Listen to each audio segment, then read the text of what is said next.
respetar el derecho internacional. El otro tema clave, Antonio, de la jornada de ayer fue esas palabras de Putin en la que decía dos cosas. Uno, que intuía o vislumbraba, era la palabra que utilizó en la traducción, vislumbraba que Estados Unidos era el Estado que había explotado, que había hecho el sabotaje de Nord Stream 1, que nos quedó después con todo el avión un poco sumergido, ¿no? Y la segunda cosa grave es que dice que todavía hay un explosivo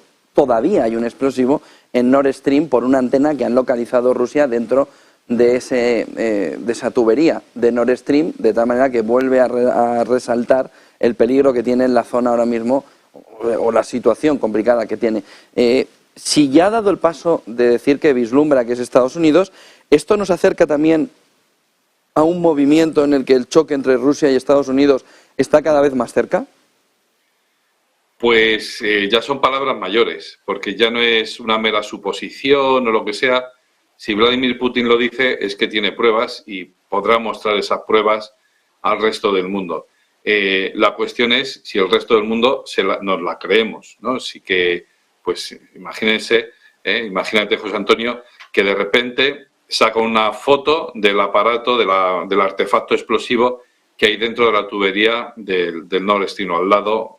de la tubería del Nord Stream, y que, claro, de los 4 ramales explotaron 3, es cierto, y uno está sin explotar.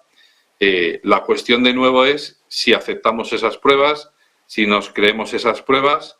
si hay un poquito de Photoshop o simplemente es un artefacto explosivo que han cogido los rusos, un artefacto explosivo americano que han cogido los rusos y lo han puesto ahí. Claro, es que ahí ya se genera la duda, se plantea la duda. Hay en Europa quien dice que no, ¿cómo es posible que Estados Unidos nos pueda hacer esto? Bueno, pues habrá que plantearse esa pregunta porque efectivamente somos aliados, somos amigos de Estados Unidos, pero habrá que plantearse la pregunta de si es posible que Estados Unidos haga eso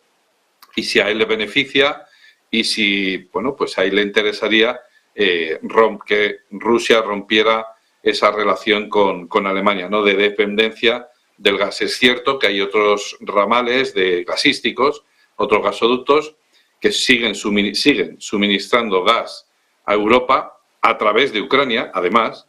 cosa que es de locos, tanto el acuerdo del grano como la cuestión del gas ruso a través de Ucrania y que Ucrania paga a Rusia, que Rusia paga a Ucrania por esos derechos de paso. Bueno, pues eso sigue existiendo, igual que el intercambio de prisioneros. De verdad que esta guerra es de locos, esta guerra no tiene ningún sentido. De hecho, como Rusia no lo llama guerra, sino que lo llama operación militar especial,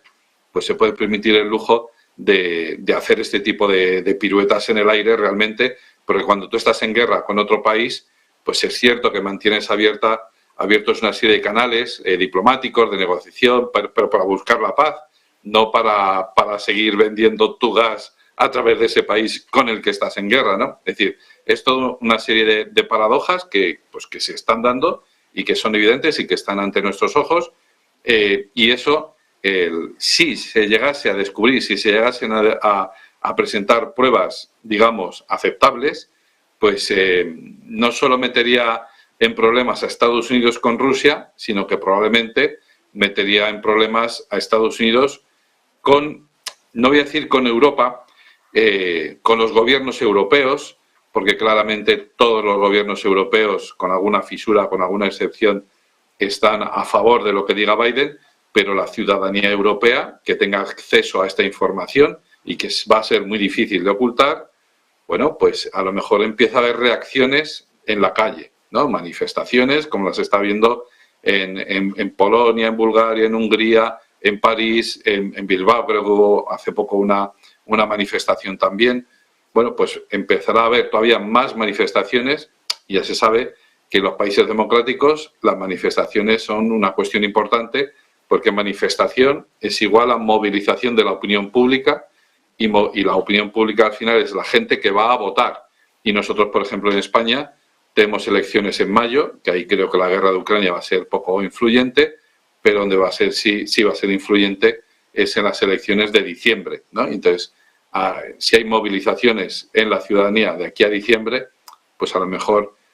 eso sí que puede afectar al gobierno de Sánchez, sin ir más lejos. Un par